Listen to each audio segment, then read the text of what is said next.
통일 번영을 여는 북한 전문 통신 NK투데이 공식 팟캐스트 스케치북 108회 방송을 시작합니다.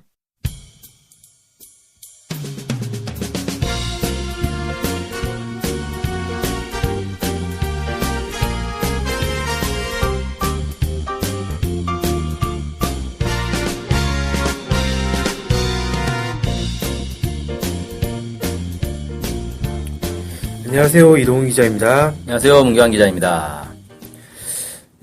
우리 이동훈 기자님 배 많이 타보셨어요? 어릴 때 한 두세 번 타본 것 같은데요. 그 다음에는 커서는 타본 일이 별로 없는 것 같습니다. 아, 그럼 기억은 별로 안 나겠네요. 예, 그냥 그렇게 많이 나진 않습니다. 배 멀미 안 했어요? 예, 전 배멀미는 안 했던 것 같아요. 아, 그렇구나. 저는 언제였지? 5년 전쯤에 제주도 갈 때 배 타고 한번 가본 적이 있거든요. 네.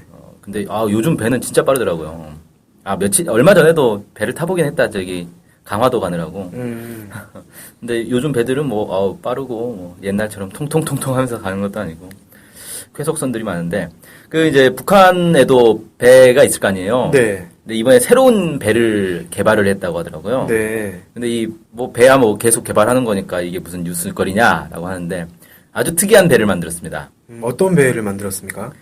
태양전지로만 운행하는 여객선을 만들었습니다.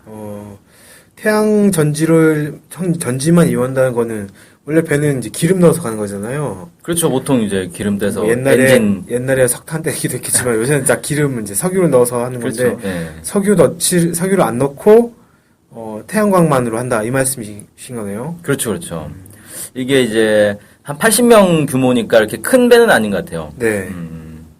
큰 배는 아닌데 그래도 어디 보자. 보통 조그만 그 낚싯배 있잖아요. 네네. 한 길이 10m 정도 되는 작은 배. 네. 이런 데 보통 한 20명 타거든요. 네. 그러니까 그거에 한 4배 정도 된다고 보면 될 것 같네요. 자, 이게 언제 나온 거냐면 8월 20일 날 뉴스가 나왔어요. 네. 북한의 이제 노동신문에서 자연 에너지를 적극 이용할 때 대한 당 정책을 높이 받들고 남포 해운사업소의 일꾼과 기술자, 노동자들이 태양빛 에너지로 운행하는 새 여객선을 만들었다. 이렇게 이제 보도를 했단 말이에요. 네. 근데 사실 태양광 전지로 운행하는 배가 원래 있을까요? 다른 나라에? 최근에 태양광이나 이런 것들 상당히 강조하고 자동차도 막 나오고 하지 않습니까? 네. 자동차 전기차였나? 저 헷갈리는데. 태양광 차가 있긴 있어요. 아, 그래요? 네, 근데 실용성은 없죠. 그럼 떨어질 것 같은데. 그럼 개발하기 위해서 막 노력하고 하긴 했을 것 같거든요. 네, 그렇죠. 그러니까 태양광 자동차 같은 경우는 이제 실험용으로 만들어진 거는 아주 넓고 넓어가지고 태양빛을 최대한 많이 받으려고. 그러니까 실용성이 너무 떨어지죠. 이게 차로서는. 네, 차는 좀 작아서 아무래도 규모가 네. 좀 돼야 좀 태양빛을 많이 받으니까. 그렇죠, 그렇죠. 근데 이제 배 같은 경우는 몇 개가 있어요. 네. 한 21세기 들어서 이걸 본격적으로 만들기 시작했더라고요. 그래서 21세기 들어서면은 한 10년 좀 넘게 그렇죠. 개발됐겠네요. 네. 에스파냐라든지 이게 어딘지 아시죠? 네, 스페인이죠. 네. 흔히 스페인이라고 하죠. 네. 이 나라 이름은 참 미묘한데 원래 에스파냐인데 왜 스페인이 됐는지 잘 모르겠어요. 근데 일상적으로는 다 스페인이라고 쓰잖아요. 네. 근데 원래 그 표준 명칭은 에스파냐로 돼 있더라고요. 아무튼 딴 얘기 갑자기 나왔는데 아무튼 스위스, 홍콩 이런 데서 이런 태양광 여객선들을 만들어 가지고 운행한 사례가 있고 특히 그 스위스에서 선 21이라는 배를 만들었는데 네. 이게 태양광 전지만 이용해 가지고 대서양 횡단에 성공을 했어요. 대서양을 횡단하려면 상당히 꽤 긴 시간을 운행을 해야 될 텐데 이게 성공을 했단 말씀이시네요. 그렇죠. 근데 이게 사실 날씨만 좋으면 충분히 가능한 거잖아요. 네. 햇빛만 잘 받으면 되니까. 네. 그러니까 세계 일주도 사실 가능한 건데. 근데 좀 이상하지 않아요? 뭐가요? 스위스는 내륙 국가잖아요. 그러네요. 근데 스위스는 관광으로 해가지고 이거 먹고 산다니까 관광용 배나 이런 것도 많이 근데 스위스가 바다가 없는데 관광용 배를 어떻게 만듭니까? 그냥 호수나 이런 데 쓸 수 있잖아요. 스위스에 호수가 큰 호수들이 있나? 그것까지는 정확하게 모르겠는데, 아니면 팔아먹기 위해서 배를 개발할 수도 있으니까. 참 특이한 그죠. 좀 약간 어색하긴 하네요. 네, 어디서 만들었을지 참. 자기 나라에서 만들진 않았을 거 아니에요. 이걸 만들면 어떻게 이걸 또 바다까지 끌고 갑니까? 그런 문제도 있겠군요. 자, 아무튼 이게 이제 태양광 전지가 특징이 이제 뭐냐면은 태양광 전지판에서 햇빛을 받아가지고 이걸로 이 축전기에다가 저장을 해요, 전기를. 네. 그래 그걸로 모터를 이제 작동을 시키는데 이렇게 하니까 기존의 이제 배 같은 경우는 그 석유를 떼는 거잖아요. 네. 그러니까 배기가스가 많이 나온단 말이에요. 네. 소음도 심하고 이게 이제 바다 오염의 또 원인으로 지목을 받고 있거든요. 네. 자, 그런데 이런 게 이제 없어지니까 아주 좋다. 그리고 이제 날씨만 좋으면 계속해서 쓸 수 있다. 뭐 이런 이제 좋은 점이 있는데 단점도 있습니다. 일단은 에너지가 높진 않아요. 아직까지는 태양광 발전의 효율이 그렇게 높지 않기 때문에 네.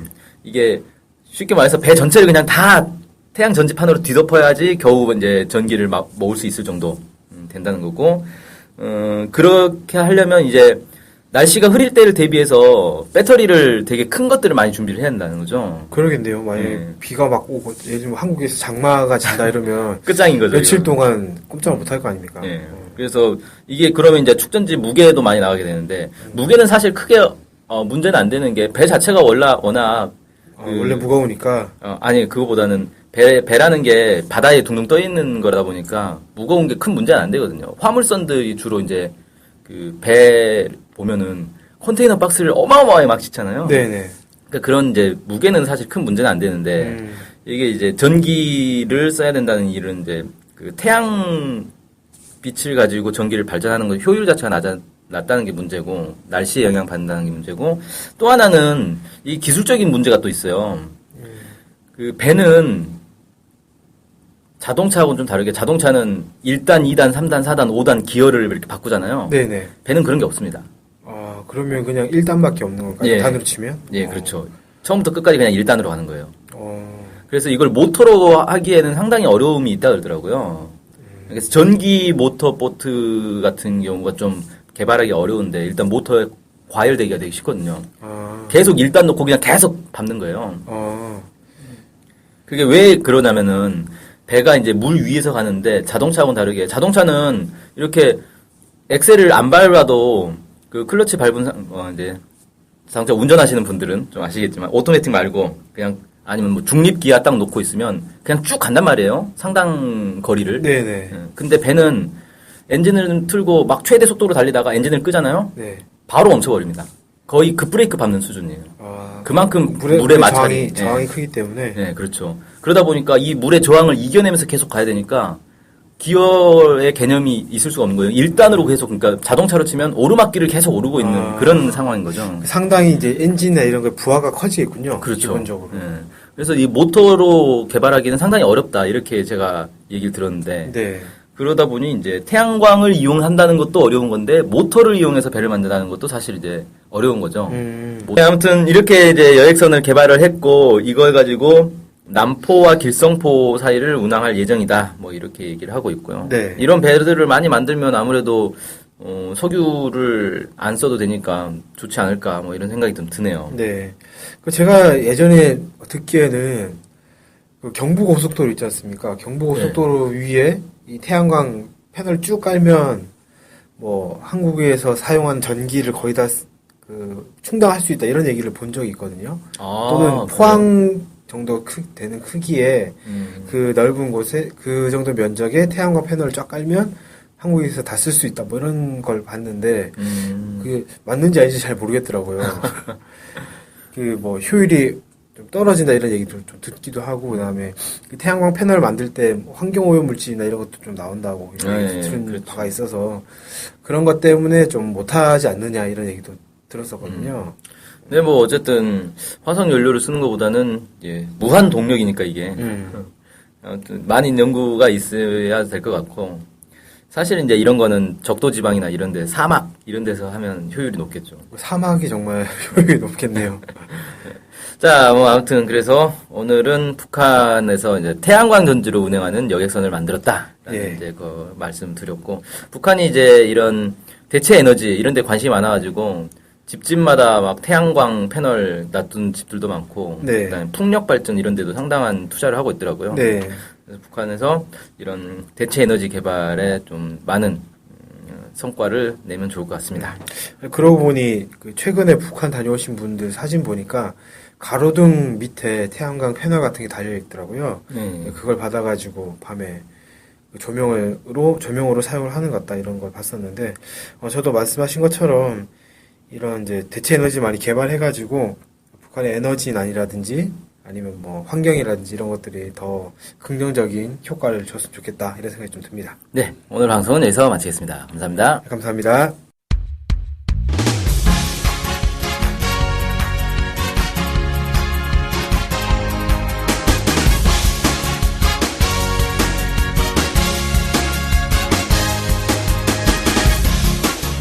팟캐스트 많이 들으시나요? 그럼요, 구독하는 방송만 10개 정도 됩니다. 와. 근데 그 중에 북한 소식을 전문적으로 하는 방송이 몇 개나 되나요? 찾아보니 딱 하나밖에 없었습니다. 바로 NK투데이 공식 팟캐스트 스케치북이죠. 어쨌든 통일을 좀 하려면 그 상대방이 북한을 정확히 알아야 되잖아요. 근데 그런 팟캐스트가 하나밖에 없다니 정말 안타깝네요. 그래서 스케치북을 꼭 들어야 하는 겁니다. 네. 통일을 꿈꾸는 국내 유일 북한 소식 전문 팟캐스트 스케치북 많은 청취 부탁드리겠습니다.